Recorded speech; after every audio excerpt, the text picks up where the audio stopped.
नमस्कार, आप देख रहे हैं काल चक्र। मैं हूं दिव्या अग्रवाल और मेरे साथ हैं प्रश्न कुंडली विशेषज्ञ पंडित सुरेश पांडे जी। बहुत बहुत स्वागत है पंडित जी आपका। घर की कौन सी दीवार बढ़ा रही है बीमारी, घर की कौन सी दिशा बना रही है रोगी, घर का कौन सा कोना बिगाड़ रहा है सेहत, जानिए बीमारियों का वास्तु कनेक्शन। जी हाँ, बिगड़ते लाइफस्टाइल और खराब खान पान की वजह से ही नहीं बल्कि आपकी बीमारी की एक वजह आपका घर भी है। आपके घर की दिशा और कोना आपको बहुत बीमार कर सकता है। आपके घर में ही छिपा है आपके रोगों का कारण और निवारण। इसी से जुड़ी सारी जानकारी देंगे आज आपको प्रश्न कुंडली विशेषज्ञ पंडित सुरेश पांडे जी। तो बने रहिएगा आज काल चक्र के साथ। इसके अलावा अगर आपका भी कोई सवाल है तो आप हमें फोन कर सकते हैं। हमारा नंबर है 012066522415। आपको भी जानकर हैरानी होगी कि घर का गलत वास्तु आपको बहुत बीमार कर सकता है। ऐसे में सबसे पहले पंडित जी से जानते हैं कि वास्तु क्यों जरूरी है और ये आपकी सेहत पर कैसे असर डालता है। जानते हैं पंडित जी से। पंडित जी, वास्तु वाकई में इतना शक्तिशाली होता है कि वो आपकी सेहत पर असर डाले? पहली बात तो ये जान लो कि वास्तु माने होता क्या है। वास्तु कोई हवा नहीं है। प्रकृति के अनुकूल व्यवस्था का नाम जो है वो वास्तु है। ओके। जैसे हमारी ये सृष्टि है जी। उसी तरह से अपने आवास की व्यवस्था कर लेना ये वास्तु परक काम है, और इसके विपरीत कर लेना वास्तु के विपरीत जाना है। अब हमारी सृष्टि कैसी है, तो हम भारतवर्ष की बात कर रहे हैं। भारतवर्ष में सारी नदियां नर्मदा को छोड़ करके पश्चिम से पूरब की तरफ बहती हैं जी। दक्षिण से उत्तर की तरफ बहती हैं सारी नदियां। इसका मतलब है कि पृथ्वी जो है उत्तर और पूरब की तरफ नीची है और दक्षिण और पश्चिम की तरफ ऊंची है। एक बात ये समझ में आ जानी चाहिए। ठीक है। ठीक है। तो अब इसके अनुसार अगर हमारा घर हो, हमारा घर दक्षिण और पश्चिम में थोड़ा सा ऊंचा हो और पूरब और उत्तर में थोड़ा सा नीचा हो, तो ये वास्तु सम्मत है। लेकिन यही चीज़ अगर उलट गई, दक्षिण और पश्चिम नीचा हो गया और पूरब उत्तर ऊंचा हो गया, तो फिर वहाँ रहने पर तो जिंदगी भर आपको उलझन बनी रहेगी। इसी तरह से हमारे यहाँ जितने मतलब कि दिशाएं हैं, 8 दिशाएं हैं। दिशाएं तो 10 होती हैं, लेकिन 8 दिशाएं जो है ऊर्ध्व और पृथ्वी को छोड़ करके 8 दिशाएं होती हैं।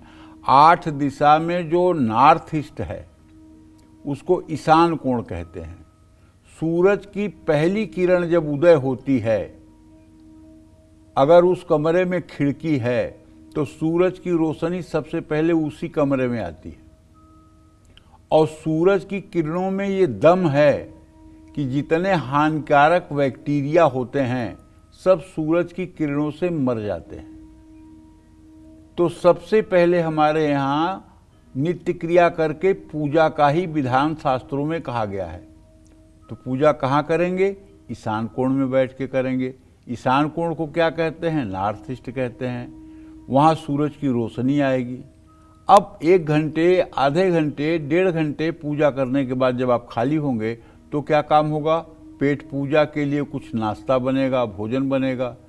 तो फिर आप कहाँ आप जाएंगे? अब आप जाएंगे साउथ ईस्ट के डायरेक्शन में, जहाँ शास्त्र के अनुसार आपका किचन होना चाहिए, आपकी रसोई होनी चाहिए। ऐसा क्यों? क्योंकि 1.5 घंटे में सूरज और पूरब दिशा की तरफ बढ़ जाएगा और आपके खिड़कियों से सूरज की रोशनी अब आपके किचन में आ जाएगी। वहाँ भी हानिकारक बैक्टीरिया समाप्त हो जाएंगे। इसलिए वहाँ प्रसन्न मुद्रा में आप नाश्ता, भोजन, जलपान की व्यवस्था कर पाएंगे। इसी तरह से दिन में 10-11 बजे के बाद से जो साउथ ईस्ट का कमरा है उसमें रोशनी हो जाएगी और रोशनी शाम तक रहेगी। उसको मास्टर बेडरूम कहते हैं, ताकि घर का मुखिया जो है अंधकार होने के कारण तनावग्रस्त न हो। और घर के उत्तर पश्चिम के कोने में कभी सूरज की रोशनी जाती ही नहीं, न सूर्योदय के समय न सूर्यास्त के समय। इसलिए उसको रुदन कोण कहा गया है, शोक भवन कहा गया है, कोप भवन कहा गया है।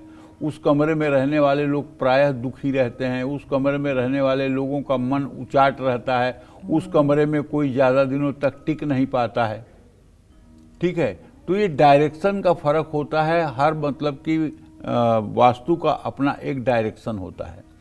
अगर डायरेक्शन सही है, व्यवस्था सही है, तो आनंद आएगा। जैसे आप अगर हिल स्टेशन पे जा रहे हैं या आप किसी पहाड़ पर जा रहे हैं, तो वहाँ मनोरम दृश्य देख करके आपका मन आह्लादित होता है, आपका मन खुश होता है, आपके मन की निगेटिविटी खत्म होती है।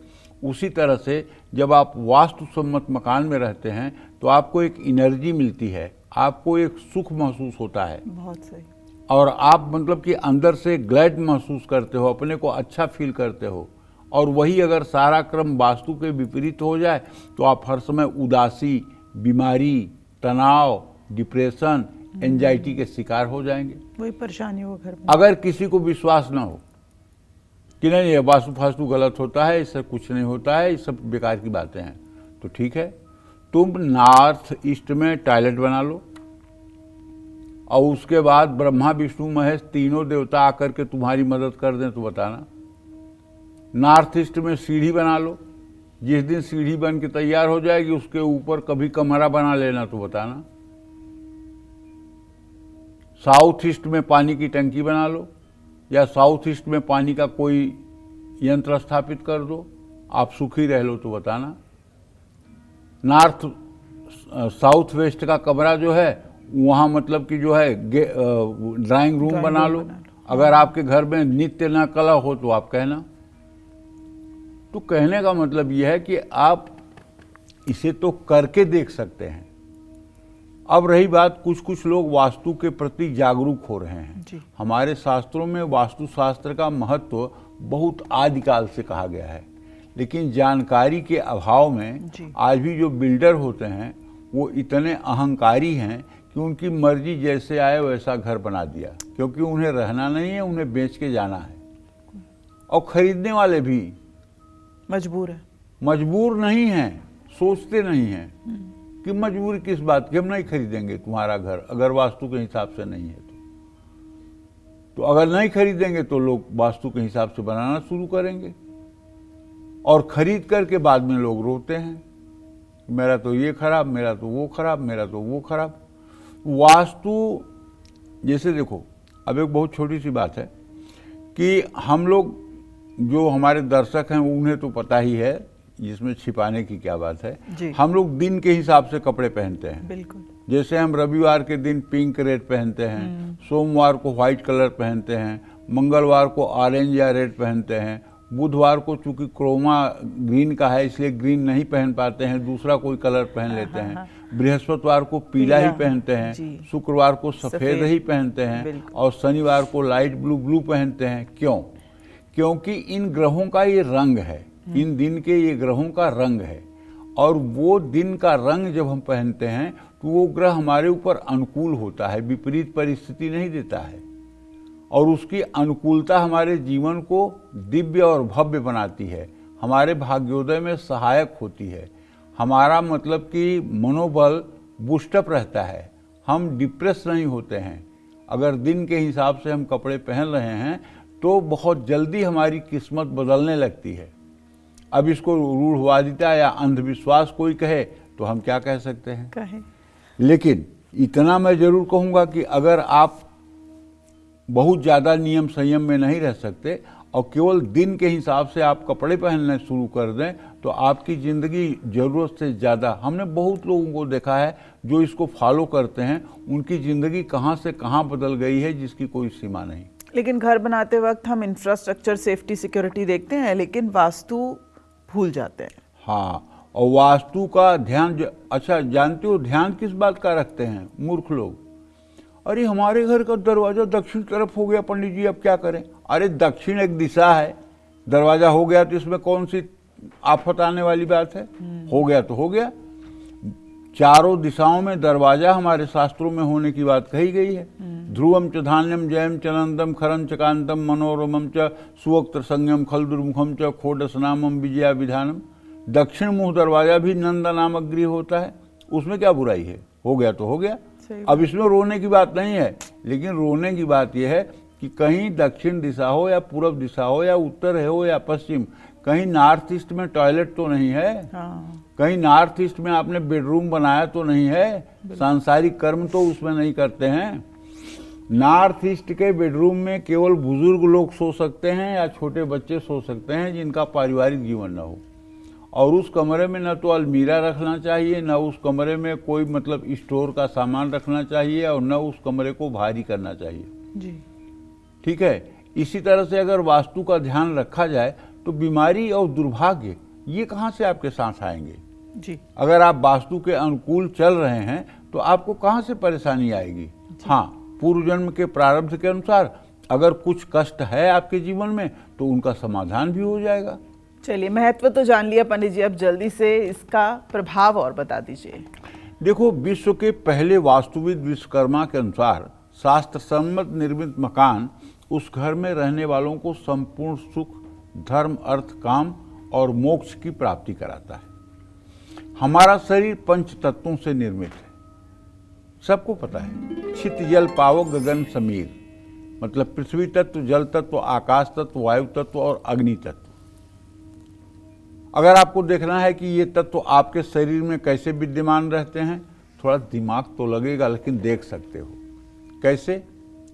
ये जो आपकी सांस चलती है इसमें पांचों तत्व चलते हैं। पांचों तत्व का मतलब अष्टांगुलम बहदवायुरनिलम चतुरांगुलम द्वादशांगुलम माहेयम वरुणो खोडसांगुलम। अगर ये सांस चाहे बाएं नाक से चले चाहे दाहिने नाक से चले, अष्टांगुलम बहदवायु अगर 8 अंगुल तक आकर के रुक जाती है तो ये वायु तत्व है। अष्टांगुलम बहदवायु रनिलम चतुरांगुलम, और 4 अंगुल तक ही चल करके अगर रुक जाए तो अग्नि तत्व चल रहा है। द्वादशांगुलम माहेयम, अगर 12 अंगुल तक चले तो पृथ्वी तत्व चल रहा है। वरुणो खोडसांगुलम, और अगर 16 अंगुल तक ये सांस नीचे जा रही है तो इसका मतलब कि जल तत्व चल रहा है। और अगर नाक में ही फुड़फुड़ा के सांस रह जाए, बाहर न निकले, तो इसका मतलब आकाश तत्व है। कई बार कार्यक्रम में हमने आपको बताया है कि इसके परीक्षण की विधि क्या है। तो कहने का मतलब कि ये जो पांचों तत्व हैं जिससे ये पूरी सृष्टि बनी हुई है, ये पूरी सृष्टि जिन 5 तत्वों के ऊपर आधारित है, अगर ये ठीक है तो इससे हमारी बौद्धिक क्षमता, सेहत का संतुलन, सब कुछ ठीक रहेगा। और ये डिस्टर्ब है तो सब कुछ डिस्टर्ब होगा। जिन घरों में पंच तत्व का संतुलन होता है वहाँ रहने वालों का जीवन सुखी और रोगों से रहित होता है। अगर आपको ज्वाइंटिस की समस्या है, जोड़ों में दर्द है, गठिया, सर्वाइकल या साइटिका की तकलीफ है, तो ध्यान रखिएगा कहीं आपके आवास में जहां आप सोते हैं कहीं दीवारों में कोई दरार तो नहीं है। अगर दरारें हैं तो उसे आपको ठीक करवाना चाहिए। उन दीवारों पर झरने या पहाड़ के पोस्टर लगाने चाहिए। 7 मुखी रुद्राक्ष धारण करने से भी ज्वाइंट पेन में रिलीफ मिलती है, लेकिन इसका मतलब नहीं कि 7 मुखी रुद्राक्ष धारण कर लें और ट्रीटमेंट ना लें या योग आसन ना करें। घर के दक्षिण पश्चिम का जो दिशा है, डायरेक्शन है, साउथ वेस्ट जिसको कहते हैं, वो थोड़ा सा अन्य घरों की अपेक्षा भारी रहना चाहिए। और एक बात ध्यान रखिएगा, साउथ वेस्ट के कमरे का फर्श कभी भी चमकीला नहीं होना चाहिए, नहीं तो बेसमेंट का फल देगा। हर समय वो फर्श आपकी वुडन टाइल्स की होनी चाहिए या वुडन मार्बल जैसा दिखने वाला होना चाहिए। हर समय उसका जो फर्श है वो मतलब कि गहरे रंग का होना चाहिए, न कि चमकीले रंग का होना चाहिए। सिर दर्द, माइग्रेन की समस्या है तो आप अपने बेडशीट को हल्के रंग का ही इस्तेमाल करें। अगर आपकी डायबिटीज बढ़ रही है तो अपने बेडरूम के उत्तर पश्चिम दिशा में नीले रंग के फूलों का एक गुलदस्ता रखें, उसे समय समय पर बदलते रहें। आपके परिवार के सभी सदस्य लंबे समय से अगर बीमार चल रहे हैं या बीमारियां घर का पीछा नहीं छोड़ रही हैं, तो अपने घर के सामने एक अशोक का पेड़ लगाएं, घर में एक नर्मदेश्वर शिवलिंग रखें और रोज शिवलिंग पर शहद से लेप करें और उसके बाद शुद्ध जल से नर्मदेश्वर शिवलिंग को धो करके उनके ऊपर बेलपत्र, धतूरा, मंदार, भस्म, विभूति, ये सब चीज़ें आप समर्पित करके धूप दीप नैवेद्य से पूजन करें। अगर ये उपाय 40 दिन तक लगातार हो गया तो आपके घर में कैसी भी बीमारी है उस बीमारी से मुक्ति मिल ही जाएगी। घर में नित्य लौंग और एक कपूर सुबह शाम जलाएं। नीम की पत्तियां घर में जलाकर उसका भी कभी कभार धुआं आप दिखा सकते हैं, लेकिन सूखी नीम की पत्तियां हों तब उन्हें जलाना चाहिए। जय मां विंध्यवासिनी। चलिए, खास और दिलचस्प चर्चा आगे भी जारी रहेगी, लेकिन राशिफल से शुरुआत करते हैं और सबसे पहले बात करते हैं मेष राशि की। कैसी रहेगी मेष राशि के जातकों की आर्थिक स्थिति, कामकाज, रिश्ते और सेहत, साथ ही क्या है आज का उपाय, शुभ अंक और शुभ रंग, आइए जानते हैं। देखिए, मेष राशि के जातकों को बताना चाहूँगा कि आपके आमदनी का मालिक व्यय भाव में इस समय शनिदेव बैठे हुए हैं और मंगल से शनि की चतुर्थ दशम की स्थिति है। तो आज आपको फिजूल खर्ची पर नियंत्रण रखना चाहिए।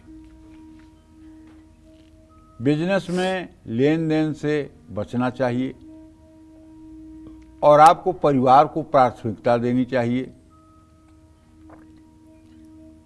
अगर आप अविवाहित हैं तो विवाह का योग बन रहा है।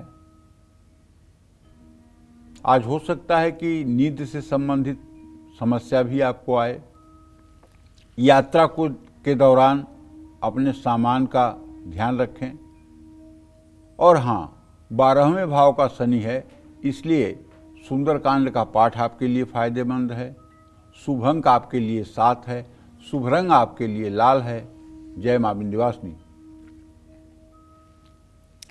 मेष के बाद अब बारी वृषभ राशि का राशिफल जानने की। तो कैसी रहेगी वृषभ राशि के जातकों की आर्थिक स्थिति, कामकाज, रिश्ते और सेहत, साथ ही क्या है आज का उपाय, शुभ अंक और शुभ रंग, आइए जानते हैं। वैसे तो वृषभ राशि का स्वामी शुक्र इस समय भी अपनी नीच राशि में गोचर कर रहा है, लेकिन अच्छी बात है कि वो मिथुन के नवमांश में है, नीच के नवमांश में नहीं है और धन भाव में उनके मंगल की स्थिति है। तो ऐसे में व्ययेश अगर धन भाव में है तो निवेश तो कर सकते हैं, लेकिन सतर्कता के साथ। विदेश में नौकरी मिलने की संभावना है अगर आप विदेश में हैं तो। आज परिवार वालों का पूरा आपको साथ मिलेगा।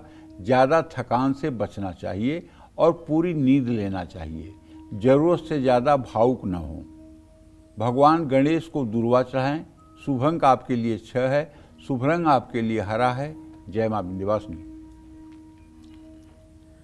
अगर आपको किडनी, लीवर, हार्ट अटैक या अस्थमा की शिकायत है या फिर हाई बीपी कंट्रोल होने का नाम ही नहीं ले रहा है, तो आपको घर की किस दिशा में कौन से उपाय करने चाहिए, आइए जानते हैं पंडित जी से।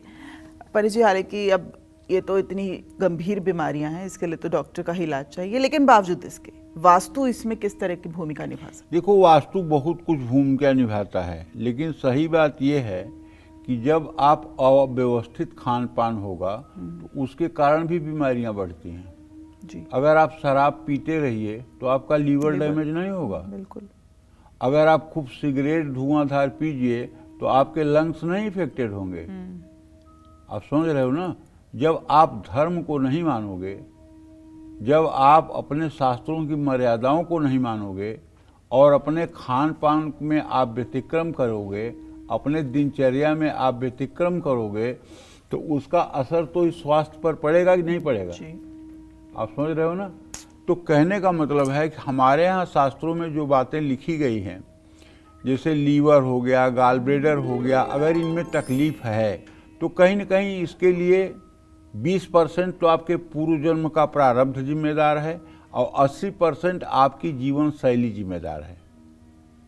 तो आपको ऐसे में पूरब दिशा में लाल रंग का एक झंडा अपने घर पर महावीरी लगाना चाहिए और पूरब दिशा को साफ सुथरा रखना चाहिए। अगर हार्ट की कोई समस्या है तो अपने कमरे में उत्तर दिशा की दीवार पर एक क्रिस्टल बॉल टांग देना चाहिए। घर में टूटी हुई खिड़की और आईने हों तो उसको ठीक करवाना चाहिए। टूटी खिड़कियों को अखबार, कागज या कपड़े से कभी भी न ढकें। अगर हाई ब्लड प्रेशर की समस्या है तो अपने मकान के ब्रह्मस्थान में कोई भी स्टोर रूम ना बनाएं। लोहे का जाल भी इस स्थान पर ना लगवाएं। अगर हाई ब्लड प्रेशर से राहत चाहते हैं तो घर की उत्तर पूर्व दिशा में नीले फूलों वाले पौधे लगाएं। अगर आपको अस्थमा है तो आप अपने ड्राइंग रूम की पश्चिमी दीवार पर पेंडुलम वाली सफ़ेद या गोल्डन रंग की घड़ी लगाएं। शरीर की सुरक्षा के लिए 3 मुखी रुद्राक्ष धारण करें। गुर्दा, कान या रक्त संबंधित कोई समस्या है तो मकान में मुख्य द्वार पर विंड चाइम लगाएं जो घर के अंदर घुसते और बाहर जाते समय आवाज़ करे। मकान की उत्तर दिशा की दीवारों पर हल्का रंग करवाएं। इन सब चीज़ों से लाभ मिलता है, लेकिन ऐसा है रोग न जाय भोग बिनु पाए। और रोग शरीर में कब क्या होगा ये आप जब गर्भ में आते हैं तो 6वें दिन ही लिख देते हैं भगवान। लेकिन अगर आप सावधानी बरतेंगे तो उन रोगों से आपको राहत मिल जाएगी। और यदि आप कुपथ्य का सेवन करेंगे, रोग बढ़ाने वाली चीज़ों का इस्तेमाल करेंगे तो फिर रोग बढ़ेगा। और आजकल आधे रोग का कारण लोगों की जीवन शैली है, जो मैं अनुभव कर रहा हूँ। लोग इतना ज़्यादा लोगों के सर पर करियर का भूत सवार हो गया है, जैसे कमा करके लोग पूरे विश्व की दौलत अपने तिजोरी में रखना चाहते हैं। इतना पागलपन है इस समय पैसे के लिए। पैसा जरूरी है, मैं नहीं कह रहा हूँ पैसा जरूरी नहीं है, पैसा बहुत जरूरी है। नहीं दरिद्र सम दुख जग माही, पैसा बहुत जरूरी है, लेकिन इतना भी नहीं जरूरी है कि वो संपत्ति आपके लिए विपत्ति बन जाए। इतना भी जरूरी नहीं है, क्योंकि भारतीय दर्शन, सनातन दर्शन यही कहता है कि साईं उतना दीजिए जामे कुटुंब समाए, आप न भूखा रह सके साधु न भूखा जाए। और उसके बाद अगर ज़्यादा हो जाता है तो भगवान की कृपा, लेकिन उसको लेकर के टेंशन लेने की क्या जरूरत है। भगवान से एक बार किसी ऋषि मुनि ने पूछा कि भगवान इस धरती पर आश्चर्य क्या है। कहना आश्चर्य ये है कि जब तक आदमी सुख भोगने के लायक रहता है तब तक वो दिन रात हाय पैसा करके एक एक पैसा जोड़ता है, और जब वो काफ़ी पैसे जोड़ लेता है, उसका सुख भोग सकता है, तब उसके शरीर में ऐसे ऐसे रोग हो जाते हैं कि न वो कुछ खा पाता है, न पी पाता है, न घूम पाता है, न टहल पाता है। वो सारे पैसे दवाई में चले जाते हैं। वो सारे पैसे तब दवाई में चले जाते हैं। इसलिए भाई समय रहते जीवन को एंजॉय भी करिए और समय रहते परिवार को समय भी दीजिए और परिवार के साथ मिलने जुलने की कोशिश करिए। जय मां विंध्यवासिनी। तो चलिए जल्दी से बात कर लेते हैं मिथुन राशि के राशिफल की। कैसा रहेगा आज का पूरा दिन, आइए जानते हैं। मिथुन राशि के जातकों को बताना चाहूंगा कि देखिए आपके राशि में मंगल है, आपका राशि स्वामी बुध इस समय द्वितीय भाव में है और आपका द्वितीय चंद्रमा इस समय आपके नीच राशि में, वृश्चिक राशि में और आपके छठे भाव में है। आज पैसे का लेन देन बिल्कुल न करें।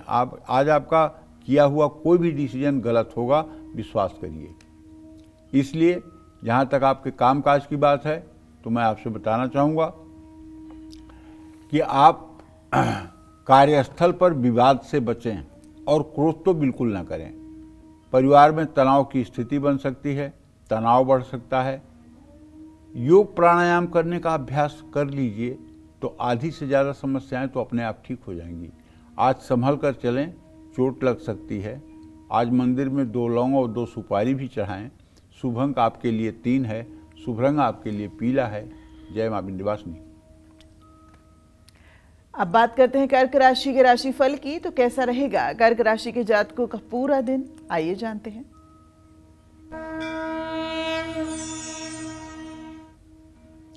देखिए, कर्क राशि के जातकों को बताना चाहूंगा कि इस समय आपके राशि में बुध और बृहस्पति की युति है। अब देखिए, बुध आपके कुंडली का व्ययस है और उच्च के बृहस्पति के साथ है, तो आमदनी तो बढ़ेगी, इसमें कोई संदेह नहीं है, लेकिन उसी के अनुसार खर्चा भी बढ़ेगा और आप खर्चा रोक भी नहीं पाएंगे। आज व्यवसाय को लेकर के आप दूर की यात्रा कर सकते हैं। वैवाहिक जीवन में सुख शांति रहेगी। आज आपकी सेहत भी बहुत अच्छी रहने वाली है। आज संभल करके वैसे चलना चाहिए। सुबह शाम घर में कपूर जलाना चाहिए। शुभ अंक आपके लिए 8 है, शुभ रंग आपके लिए सफ़ेद है। जय मां विंध्यवासिनी। सही खान पान और परफेक्ट लाइफस्टाइल के बावजूद परिवार में कोई ना कोई सदस्य अगर बीमार रहता है तो आपको अपने घर के वास्तु पर जरूर गौर करना चाहिए, क्योंकि आपके घर में ही छिपा है आपके रोगों का कारण और निवारण। अपनी चर्चा को आगे बढ़ाते हुए बात करते हैं उन लोगों की जिनको स्किन डिजीजेज है, जिनको शुगर की समस्या है या फिर जिनको मानसिक रोग है। ऐसे लोगों को घर की किस दिशा में कौन से उपाय करने चाहिए, आइए जानते हैं पंडित जी। पंडित जी, कई बार हम डॉक्टर्स और दवाइयों के चक्कर तो लगाते रहते हैं, उसमें उलझे रहते हैं, लेकिन शायद हम ये भूल जाते हैं कि हमारा घर ही मेडिसिन है सबसे बड़ी। देखो, ऐसा है, सही बात तो ये है, जैसे पहले भारत में 10-20 गांवों के बीच में एक पागल होता था, और आज के भारत में सन 2000 के बाद के भारत में कोई ऐसा घर नहीं है जिस घर में कोई एक आदमी नींद की गोली ना खाता हो या एंजाइटी की गोली ना खाता हो।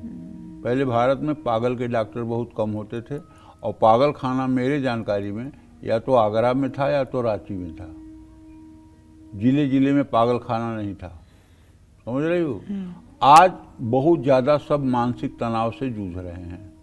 मैं गारंटी के साथ कह रहा हूँ, बहुत ज़्यादा लोग मेंटल टेंशन से जूझ रहे हैं। मेंटल टेंशन से जूझने का एक कारण है अध्यात्म से दूर होना, अपने धर्म से दूर होना, धर्म की बातों को न मानना, धर्म पूरक आचरण न करना। ये एंजाइटी का कारण है। और मानव जीवन का ज्ञान न होना, मानव जीवन की उपयोगिता का, सार्थकता का ज्ञान न होना, ये एंजाइटी का एक कारण है। तो मानसिक तनाव बहुत बड़ा रोग है। और मानसिक रोग जो है, या मिर्गी की समस्या किसी को है, ठीक है, मिर्गी जानती हो क्यों आती है? यहाँ एक नस होती है, जब उसमें स्वेलिंग आ जाती है तो ये अपस्मार मिर्गी, आदमी बेहोश होकर गिर जाता है। और ये तभी होता है जब आदमी किसी चीज़ पे फोकस करता है, आग पर, पानी पर, या किसी विषय पर फोकस करता है। ज्यों वो फोकस करेगा तेज़ी से, त्यों इसमें स्वेलिंग आएगी और वो बेहोशी की हालत में चला जाएगा 1 मिनट, 2 मिनट, आधे मिनट के लिए। इसके लिए वास्तु तो जिम्मेदार है ही है, लेकिन ऐसे लोगों के घर के उत्तर पश्चिम, दक्षिण पश्चिम या पश्चिम दक्षिण दिशा के कमरे में ही ऐसे लोगों को सोना चाहिए। अगर दिमागी कमजोरी है तो बेडरूम उत्तर पूर्व दिशा में नहीं होना चाहिए। ऐसे लोगों को 5 मुखी, 1 मुखी रुद्राक्ष भी धारण करना चाहिए और शिव भगवान की उपासना करनी चाहिए। और हाँ, अगर आप सुबह उठ करके सूर्य को जल दे रहे हैं और गायत्री मंत्र पढ़ रहे हैं, हवन कर रहे हैं, तो सारे रोग आपके गायब हो जाएंगे। जूते चप्पल चाहे नए हों या पुराने, ठीक है ना, उनको सही ढंग से रखिए, वो बिखरे हुए ना हों। मिट्टी के मटके में 7 तुलसी के पत्ते डालकर उसका पानी अगर पिएं तो ये भी आपके लिए फ़ायदेमंद है। घर के ब्रह्म स्थान में क्रिस्टल रखें। प्रजनन मतलब गर्भधारण की अगर समस्या हो या स्किन डिजीज, चर्म रोग हो, तो ज़रूरतमंद लोगों को शनिवार को दिन काले चने खिलाएं। पश्चिम दिशा में अशोक के पेड़ लगाएं। ये सब चीज़ें भी फायदेमंद हो सकती हैं। जय मां विंध्यवासिनी। तो चलिए राशिफल को आगे बढ़ाते हुए बात करते हैं सिंह राशि के राशिफल की। कैसा रहेगा आज का पूरा दिन, आइए जानते हैं। सिंह राशि के जातकों को कहना चाहूँगा कि आपके राशि में इस समय सूर्य और केतु, स्वगृही सूर्य केतु के साथ है, तो ये एक तरह से बहुत अच्छा योग तो नहीं कहा जाएगा, लेकिन हाँ इतना ज़रूर कहना चाहूँगा कि पैसों को लेकर के लापरवाही मत करिए, क्योंकि आपके धन भाव में नीच का शुक्र है। अच्छा, दूसरी बात यह है कि काम में जल्दबाजी मत दिखाइए। परिवार में सुख शांति रहेगी। मौसमी बीमारियों से परेशान हो सकते हैं। क्रोध में आकर कोई बड़ा फैसला मत लीजिए। काले और सफ़ेद तिल दान कर सकते हैं। शुभ अंक आपके लिए 1 है। शुभ रंग आपके लिए गोल्डन है। जय मां विंध्यवासिनी। और अब जानते हैं कन्या राशि का राशिफल कैसी रहेगी कन्या राशि के जातकों की आर्थिक स्थिति, कामकाज, रिश्ते और सेहत, साथ ही क्या है आज का उपाय, शुभ अंक और शुभ रंग। चलिए, अगर कन्या राशि है तो ये एक बहुत खुशी आपको देना चाहता हूँ। आपका राशि स्वामी इस समय आपके आमदनी के स्थान में बृहस्पति के साथ है। शेयर मार्केट या म्यूचुअल फंड से आपको फायदा मिलेगा। आज नौकरी में आपके इधर से उधर स्थानांतरण का योग बना हुआ है। बच्चों से भी आपको आज गुड न्यूज मिलने वाली है। भाग दौड़ की वजह से थोड़ी थकान महसूस हो सकती है। छोटी छोटी परेशानियों को बड़ा न बनने दें। सार्वजनिक स्थल पर छायादार पेड़ लगाएं। शुभ अंक आपके लिए 5 है। शुभ रंग आपके लिए नीला है। जय मां विंध्यवासिनी। वास्तु में एनर्जी फ्लो का क्या महत्व है और ये हमारे परिवार के लिए कितना जरूरी है, आइए जानते हैं पंडित जी से। पंडित जी बताइए, ये जो एनर्जी का कैसे फ्लो? देखो, एनर्जी का तात्पर्य ये है कि वास्तु से सचमुच में एनर्जी मिलती है। आज एक बहुत बड़ी बीमारी चल रही है। लोगों के शरीर में प्रायः विटामिन डी की कमी हो रही है। और विटामिन डी की कमी का कारण सिर्फ ये है कि हम उगते हुए सूरज के सामने खड़े नहीं हो पा रहे हैं। विटामिन डी अगर सृष्टि में कहीं से मिलती है तो केवल सूरज की रोशनी से मिलती है। और हमारे सनातन धर्म में कहा गया है कि हर सनातनी को प्रातः स्नान करके सूर्य को अर्घ देना चाहिए। वो किसी जाति का हो, किसी वय का हो, किसी अवस्था का हो, सबको सूर्य की आराधना करना चाहिए और सूर्य के सामने खड़े रहना चाहिए 2-5 मिनट तक। तो सूर्य की किरणें विटामिन डी को पूरा करती हैं। अब 9 बजे उठेंगे, 10 बजे सोकर उठेंगे तो कहाँ सूर्य के सामने जाएंगे? तो विटामिन डी कम होगी तो खाइए दवाई गोली, ठीक है ना। तो ये तो एक एनर्जी तो ये भी है ना, एक एनर्जी तो ये भी है ना जो आपको नहीं मिल रही है। इसी तरह से आयरन की कमी हो रही है शरीर में। अब लोग पाश्चात्य में इतना भाग रहे हैं कि स्टील की कढ़ाई में सब्जी बना रहे हैं, लोहे की कढ़ाई का परित्याग कर दिए हैं। तो आयरन आपको लौह तत्व किस माध्यम से मिले? तो उससे भी आपका मतलब हीमोग्लोबिन गिर रहा है। तो कहने का मतलब उत्तर और पूरब दिशा का अगर अधिक ऊर्जा वाली दिशाएं माना गया है तो पूरब दिशा में तेज है, उत्तर दिशा में गति है। उत्तर पूर्व कोण सबसे ज़्यादा ऊर्जा वाला क्षेत्र है, इसीलिए उसको पूजा स्थान बनाया जाता है। और दक्षिण दिशा में तेज कम है लेकिन ताप ज़्यादा है, इसीलिए वहाँ किचन बनाया जाता है। दक्षिण पूर्व कोण में तेज और ताप दोनों होने से ये शुद्ध स्थान बनता है। पश्चिम दिशा में रोशनी और गति दोनों कम होती है। दक्षिण पश्चिम कोने में सबसे कम ऊर्जा होती है। ऊर्जा की इस प्रवाह को समझने के बाद हमें घर के ऊर्जा के प्रवाह के अनुसार ही सदस्यों के रहने और क्रियाकलापों के स्थान तय करने होंगे। घर का उत्तरी पूर्वी कोना सबसे ज़्यादा ऊर्जा वाला स्थान है। ऐसे में यहाँ रहना चाहिए, ध्यान लगाना चाहिए, मेडिटेशन करना चाहिए और ऊर्जा को सहेज कर रखना चाहिए। घर के बच्चे इस स्थान के लिए सबसे उपयुक्त हैं। पूरब और उत्तर दिशा में मिल रही सकारात्मक ऊर्जा इन्हें तेजी से विकसित करेगी। दक्षिण पूर्व दिशा में रसोई बनाने से हमेशा दक्षिण दिशा में मिल रहे ताप और पूर्व में मिल रहे तेज का लाभ मिल सकता है। इस स्थान पर चूल्हा हमेशा जलता रहेगा, स्वादिष्ट भोजन बनेगा। दक्षिण पश्चिम में घर के बड़े बुजुर्ग रह सकते हैं। बुजुर्गों की गति और ऊर्जा का स्तर दोनों कम होता है। घर के उत्तर पश्चिम कोण में मकान मालिक को रहना चाहिए। ऐसा करने से परिवार का हर सदस्य सुखी और सेहतमंद रहेगा, इसमें कोई संदेह नहीं है। इन चीज़ों को फॉलो करके आप अपने जीवन को सुखी और सफल बना सकते हैं। जय मां विंध्यवासिनी। तो चलिए इसी के साथ अब बात कर लेते हैं तुला राशि की। तुला राशि का राशिफल कैसा होगा आज का पूरा दिन तुला राशि के जातकों का कैसा बीतने वाला है, आइए जानते हैं। तुला राशि का स्वामी शुक्र व्यय भाव में नीच राशि में है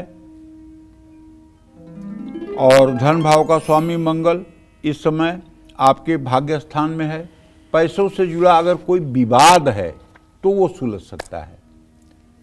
और जहाँ तक नौकरी की बात है तो नौकरी में सहकर्मियों का सहयोग आपको मिलेगा। कुछ गलतफहमियां हो सकती हैं, सतर्क रहें। बच्चों की सेहत का ध्यान रखना होगा। समस्याओं को अनदेखा न करें। किसी जरूरतमंद को खाना खिलाएं। शुभ अंक आपके लिए 2, शुभ रंग आपके लिए आसमानी। जय मां विंध्यवासिनी। सेहत की सुरक्षा के लिए आपको घर में कैसी तस्वीरें बिल्कुल नहीं लगानी चाहिए और कैसे भोजन को करना चाहिए, कौन से वास्तु उपाय करने चाहिए, आइए जानते हैं पंडित जी से। पंडित जी बताइए, कौन सी तस्वीरें और भोजन। आजकल तो अमूमन लोग बेड पर बैठ के भोजन करते हैं। हो सकता है, तुम सही कह रही हो, लेकिन सच बात तो ये है कि घर में हिंसक जानवरों की तस्वीर नहीं लगानी चाहिए। शेर, बाघ, चीता, सियार, इन सब हिंसक जानवरों की तस्वीर या मूर्ति घर में बिल्कुल नहीं लगानी चाहिए। जब भी पानी पिएं अपना मुंह उत्तर पूर्व दिशा में रखें। भोजन करते समय अपनी थाली दक्षिण पूर्व दिशा की ओर रखें, अपना मुंह पूर्व दिशा में रखें। उत्तर पूर्व दिशा में कभी भी शौचालय न बनवाएं। रसोई बड़ी है तो वहीं बैठकर आप भोजन कर सकते हैं। पूजा करते समय दीपक को हमेशा दक्षिण दिशा में ही रखें। रात में कपड़े घर के बाहर न सुखाएं। अमावस्या को दूध या सफ़ेद चीज़ों का दान जरूर करें। घर के ब्रह्मस्थान में कभी भी भारी फर्नीचर न रखें। ज़्यादा फर्नीचर घर में एनर्जी का फ्लो रोकता है और एनर्जी का ठहराव सेहत पर बुरा असर डालता है। बाथरूम और रसोई का दरवाज़ा आमने सामने हो तो बाथरूम का दरवाज़ा हमेशा बंद रखें। घर की उत्तर पूर्व दिशा में मोमबत्तियां जलाना चाहिए। इन सब चीज़ों से भी लाभ मिलता है। जय मां विंध्यवासिनी। तो चलिए वृश्चिक राशि का राशिफल भी जान लेते हैं और कैसा रहेगा आज का इनका पूरा दिन, आइए जानते हैं। वृश्चिक राशि में भले ही नीच का चंद्रमा है, लेकिन वृश्चिक राशि का स्वामी मंगल इस समय मिथुन राशि में गोचर कर रहा है और भाग्य स्थान में उच्च का बृहस्पति है। बृहस्पति की दृष्टि इस समय वृश्चिक राशि पर पड़ रही है, तो धन लाभ के योग बन रहे हैं। दान पुण्य भी करने का अवसर मिलेगा। आज मन लगा करके काम करिए, अपनों के साथ यादगार समय व्यतीत करिए। और आज वायरल फीवर से भी परेशान हो सकते हैं। काम के चलते परिवार को अनदेखा न करें। गाय को रोटी खिलाएं। शुभ अंक आपके लिए 9 है, शुभ रंग आपके लिए लाल है। जय मां विंध्यवासिनी। तो इस वक्त काल चक्र के एक दर्शक हमारे साथ जुड़ गई हैं। आसनसोल से इस वक्त पूजा जी हमारे साथ लाइव जुड़ गई हैं। पूजा जी, बहुत स्वागत है आपका काल चक्र में। पंडित जी से अपना सवाल कीजिए। पंडित जी प्रणाम। हाँ, सदा सुखी रहिए। पंडित जी मेरा 3 सवाल है। पंडित जी, हम अपने बारे में पूछना चाहते हैं। मेरा डेट ऑफ बर्थ है 25 जुलाई 1996, 10:46 रात में। पंडित जी, मेरी नौकरी कब तक लगेगी या मेरा लाइफ कैसा रहेगा शादी के बाद? और दूसरा सवाल है मेरे पापा के बारे में। उनका जॉब अभी नहीं है, प्राइवेट जॉब कर रहे थे, अभी जॉब छूट गया है, कब तक जॉब लगेगा? और मेरे भाई के बारे में, उसका लाइफ कैसा रहेगा? और पंडित जी, घर बना रहे हैं, उसमें गृह प्रवेश कब तक कर सकते हैं? चलिए, मैं पहले प्रश्न का उत्तर आपको देना चाहूँगा। आपने अपने नौकरी के बारे में प्रश्न पूछा है, तो मतलब प्रश्न के हिसाब से बुध इस समय कर्क राशि में और नीच के नवमांश में है और आप 30 साल की हो गई हैं। अभी नौकरी की कोई गुंजाइश बनती हुई नहीं दिखाई दे रही है। अगर आप शिक्षा क्षेत्र में प्रयास करें तो आपको सफलता मिल सकती है, लेकिन मैं ये नहीं कह सकता हूँ कि आपको सरकारी नौकरी ही मिलेगी। आपको प्राइवेट सेक्टर में भी प्रयास करने चाहिए। जहाँ तक आपके पिताजी के नौकरी का प्रश्न है, तो आपके 10वें भाव का स्वामी चंद्रमा से सूर्य है, जो केतु के साथ है। अभी आपके पिताजी को नौकरी मिलने में, जहाँ तक मुझे लग रहा है, कि कम से कम 1 से 1.5 महीने का समय और लग सकता है। हाँ, अगर आपके पिताजी चाहते हो कि जल्दी से उन्हें नौकरी मिले, तो रोज़ सवेरे उठ करके सूर्य को जल देना शुरू करें और कम से कम 108 बार गायत्री मंत्र का जप करना शुरू करें और रविवार के दिन व्रत करें तो निश्चित रूप से नौकरी में शीघ्रता होगी। जहाँ तक आपने अपने भाई के भविष्य के बारे में पूछा है तो उसके बारे में बता दूं कि आपके तृतीय भाव का स्वामी शुक्र, उससे द्वितीय भाव का स्वामी मंगल, सप्तम का स्वामी मंगल और शुक्र दोनों ग्रहों का बृहस्पति के साथ नहीं एक ग्रह का इत्तेसाल हो रहा है। भाई का वर्तमान अभी बहुत अच्छा नहीं है, लेकिन भविष्य ठीक होने की संभावना है। जय मां विंध्यवासिनी। तो चलिए, इस वक्त टीना जी हमारे साथ जुड़ गई हैं लाइव और कालचक्र की नियमित दर्शक हैं। टीना जी, बहुत स्वागत है आपका कालचक्र में। अपना सवाल को संक्षिप्त रखिएगा, ज्यादा से ज्यादा कॉलर्स को हम कार्यक्रम में सम्मिलित करना चाहते हैं। ऐसे में अगर आप संक्षिप्त सवाल रखेंगे तो पंडित जी उसका जवाब भी सही तरीके से दे पाएंगे। जी टीना जी। पंडित जी के चरणों में कोटि कोटि प्रणाम। हाँ, खुश रहे। मेरा पहला प्रश्न है, शिव पुराण का मासिक पारायण करने के बाद घर में हवन कैसे करें?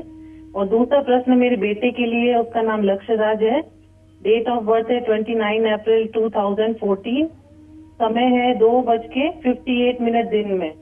पंडित जी, उसका पढ़ाई में आजकल मन नहीं लग रहा है, ये पढ़ाई में अच्छा हो उसके लिए उपाय बताएं और इसका भविष्य कैसा रहेगा? देखो टीना, ऐसा है, शिव पुराण के लिए तो मैं ये कहूँगा कि आप जिस दिन अग्निवास हो, ब्राह्मण से पूछ लीजिएगा, अग्निवास, अग्नि का वास पृथ्वी पर हो, उस दिन अपने घर में एक सुंदर से हवन का आयोजन करिएगा और ओम नमः शिवाय स्वाहा इस मंत्र से कम से कम 1080 आहुति दीजिएगा। किसी विद्वान ब्राह्मण को बुला के हवन का आयोजन करवा लीजिए, उन्हें भोजन करवा करके वस्त्र दे दीजिए, तो आपके शिव पुराण का जो पारायण है उसका संपूर्ण फल आपको प्राप्त हो जाएगा। गाय को, कन्या को, ब्राह्मण को भोजन करवा दीजिएगा, इससे आपको पूरा फल मिल जाएगा।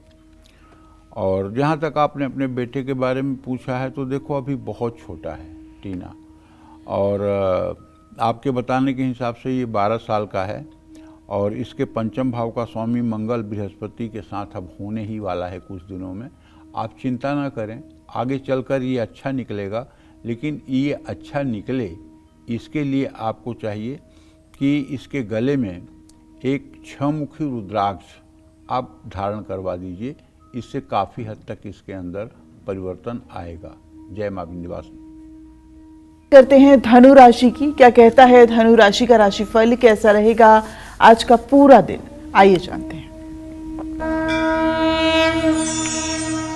धनु राशि पर चूंकि मंगल की पूर्ण दृष्टि है और मंगल व्यय भाव का स्वामी है, इसलिए मैं आपसे ये कहना चाहूँगा कि आज आप खर्च संभल कर करें। आज आप क्रिएटिव काम करेंगे और छोटी सी बातों को नज़रअंदाज नहीं करना चाहिए। शारीरिक और मानसिक स्वास्थ्य आपका अच्छा रहेगा। ज़्यादा तनाव लेने से बचें। पंछियों को ज्वार बाजरा डालें। शुभ अंक आपके लिए 4 है। शुभ रंग आपके लिए नारंगी है। जय मां विंध्यवासिनी।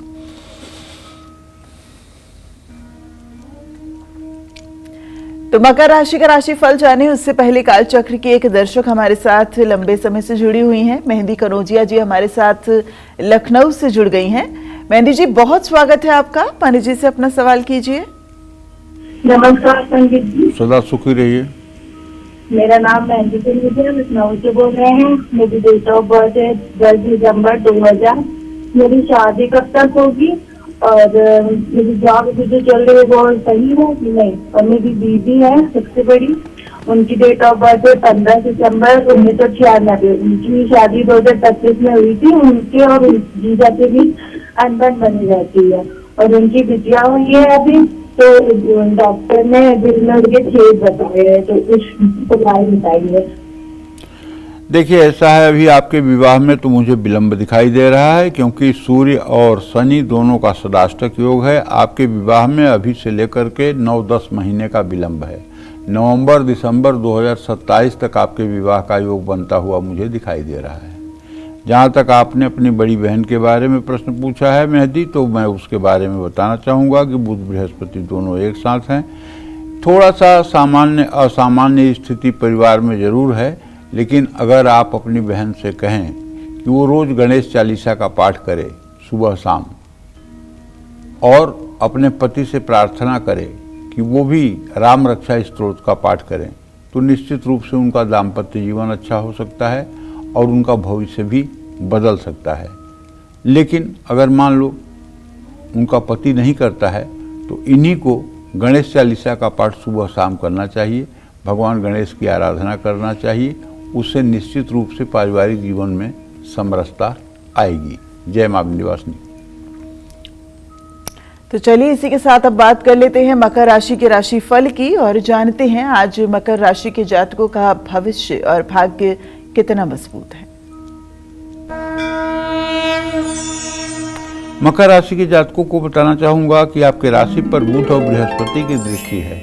आज आपका कोई रुका हुआ पेमेंट मिल सकता है। आज नई नौकरी के लिए आपको बुलावा आ सकता है। परिवार के साथ समय बिताने की कोशिश करिए और किसी बात को लेकर के तनाव में मत रहिए। अपनी गलतियों को अनदेखा न करें। सफ़ेद चंदन का तिलक अपने माथे पर लगाएं। हाँ, शुभ अंक आपके लिए 7 है, शुभ रंग आपके लिए सफ़ेद है। जय मां विंध्यवासिनी। और मकर के बाद अब बारी कुंभ राशि का राशिफल जानने की, तो जानते हैं आज कुंभ राशि के जातकों का भाग्य क्या कहता है। कुंभ राशि के जातकों को बताना चाहूंगा कि आपके राशि में अभी राहु की स्थिति है, सूर्य केतु की दृष्टि है। अगर देखा जाए तो आपका राशि स्वामी द्वितीय भाव में है। एक्सपर्ट की सलाह से कहीं पैसा लगाइएगा। आज समय पर काम पूरा नहीं हो पाएगा। रिश्तों में तनाव कम होगा, प्यार बढ़ेगा। ज़्यादा शारीरिक और मानसिक तनाव ना लें। दिल की बजाय दिमाग से फैसले लें। ज़रूरतमंद लोगों को अन्न और मीठा खिलाएं। शुभ अंक आपके लिए 3 है, शुभ रंग आपके लिए नीला है। जय मां विंध्यवासिनी। और मीन राशि के राशिफल को भी बताएंगे, लेकिन इस वक्त हिमाचल से बाला देवी जी हमारे साथ कालचक्र के नियमित दर्शक जुड़ गई हैं। बाला जी, बहुत स्वागत है आपका कालचक्र में। पंडित जी से अपना सवाल संक्षेप में पूछेगा। हाँ जी गुरु जी प्रणाम। हाँ, सुखी रहिए। हाँ जी गुरु जी, मेरा 3 सवाल है। पहला सवाल मेरी बेटी के लिए है। उसकी शादी नहीं हो पा रही है गुरु जी।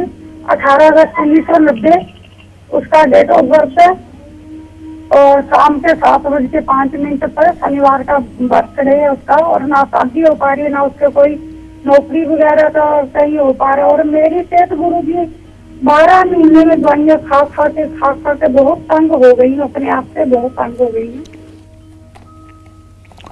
चलो बालाजी, पहली बात तो ये जान लीजिए कि आपकी बेटी अब 37 साल की हो गई है। विवाह में विलंब नहीं, महाविलंब हो गया है। और शुक्र नीच राशि का सप्तम भाव में बैठा हुआ है। अगर आप चाहती हैं कि आपके बेटी का विवाह शीघ्र हो तो आप अपने बेटी से कहें कि दुर्गा सप्तशती में अर्गला स्तोत्र एक चैप्टर है और उस अर्गला स्तोत्र के सभी मंत्रों को 16 बार सुबह 16 बार शाम कम से कम 100 दिनों तक करें तो विवाह का संयोग बन जाएगा। दूसरी बात कहना चाहूँगा कि उसकी नौकरी के लिए तो प्राइवेट सेक्टर में नौकरी के लिए प्रयास करें तो उन्हें सफलता मिल सकती है। एजुकेशन के सेंटर में भी उन्हें सफलता मिल सकती है। आपकी सेहत का जहाँ तक सवाल है तो उसके बारे में आपसे कहना चाहूँगा कि देखिए, आपकी जो भी टेंशन, बीमारी की वजह आपके टेंशन है, आप नमः शिवाय का जप सुबह शाम शुरू करिए तो दवाइयाँ भी फायदा करेंगी, वो आप ठीक भी हो जाएंगी।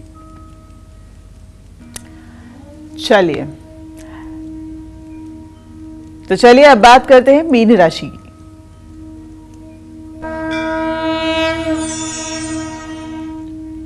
मीन राशि के जातकों को पैतृक संपत्ति से लाभ मिल सकता है। ऑफिस में विवाद से बचें। जीवन साथी को समय दें, उनका ध्यान रखें। चोट लग सकती है, अपना ध्यान रखें। जरूरत से ज़्यादा भावुक न हों। शनि चालीसा का पाठ करें। शुभ अंक आपके लिए 2, शुभ रंग आपके लिए पीला। जय मां विंध्यवासिनी। किस दिशा में रखी दवाई जल्दी करेगी असर और बनाएगी सेहतमंद? आइए जानते हैं पंडित जी से। पंडित जी बताइए, दवाई कहाँ रखनी चाहिए? दवाई रखने के लिए सबसे अच्छी दिशा है उत्तर पूर्व। ये मैग्नेटिक एनर्जी से दवाइयों का अच्छा असर पड़ता है। सेहत में जल्दी सुधार आता है। दवाई रखने के लिए पूर्व दिशा भी फायदेमंद है। दक्षिण पश्चिम दिशा में भी आप चाहे तो दवाई रख सकते हैं। दक्षिण पश्चिम दिशा में दवाई रखने से शरीर में पॉजिटिव असर दिखाई देगा। उत्तर दिशा में भी दवाई रख सकते हैं। एलोपैथिक दवाई तो हमेशा पश्चिम दिशा के अलमारी में ही अंदर रखें। एलोपैथिक टॉनिक लेते हैं तो उन्हें दक्षिण पश्चिम दिशा में रखें। आयुर्वेदिक टॉनिक हो तो उसे उत्तर पूर्व दिशा में रखें। जड़ी बूटियाँ लेते हैं तो उनको पूर्व दिशा के मध्य में रखें। ऐसी दवाइयाँ जो अभी काम में नहीं आ रही हैं लेकिन आगे आ सकती हैं, उनको पश्चिम दिशा के मध्य भाग में रखें। ऐसी कोई दवाई ले रहे हैं जिसका कोर्स लंबा चलेगा तो इसको उत्तर पश्चिम दिशा में आप रखें ताकि उससे शीघ्र आपको आराम मिले। वास्तु का असर दवाइयों के रख रखाव पर भी पड़ता है। वैसे मैं आपको एक बात बताना चाहूँगा, बहुत छोटी सी बात है। शिव पुराण स्कंद पुराण में सदाचार वर्णन है और उस सदाचार वर्णन में एक शब्द है कि आप अपना आहार विहार औषधि सेवन गुप्त रखें। अर्थात आप भोजन करें तो बहुत लोगों की दृष्टि में न करें, आप दवाई खाएं तो बहुत लोगों के सामने न खाएं, लोगों के सामने न खाएं, और यदि आप विहार कर रहे हैं मनोरंजन में हैं तो उसे भी सार्वजनिक न करें। ये अगर आदर्श दिनचर्या आप अपना ले तो आप सुखी रहेंगे। जय मां विंध्यवासिनी। तो चलिए इसी आशीर्वचन के साथ पंडित जी आज हमारे दर्शकों को इतनी अति उपयोगी जानकारी देने का आपका बहुत शुक्रिया। धन्यवाद।